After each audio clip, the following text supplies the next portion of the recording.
இன்றைக்கி ரொம்ப நாள் கழித்து சச்சின் வந்து ஒரு ஈவினிங் ஸ்நாக்ஸ் பண்ணி கொடுத்தான்.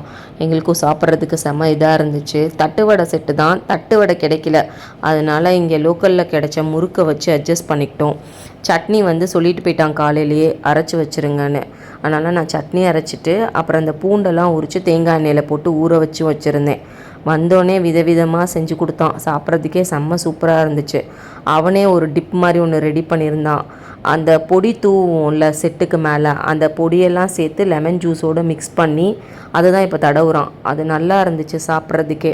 அப்புறம் தேங்காய் செட்டு, மாங்காய் செட்டு, தக்காளி செட்டு, அப்புறம் ஒரு ஃப்ளேவரில் வந்து சீஸ் போட்டு சாப்பிட்றதுக்கே சூப்பராக இருந்துச்சு. அந்த மிச்சம் இருந்த காயெல்லாம் வேஸ்ட் பண்ணாமல் கடைசியாக நானும் பாப்பாவும் அந்த இருக்க முறுக்கெல்லாம் போட்டு மிக்ஸ் பண்ணி சாப்பிட்டு முடிச்சிட்டோம். சாப்பிட்டு பார்த்துட்டு அவனே சூப்பராக இருக்குன்னு கமெண்ட்ஸ் வேறு கொடுத்துருந்தான். ஆனால் நிஜமுலுமே சூப்பராக இருந்துச்சு. இன்னொரு ஷார்ட்ஸில் சந்திக்கிறேன். பாய்.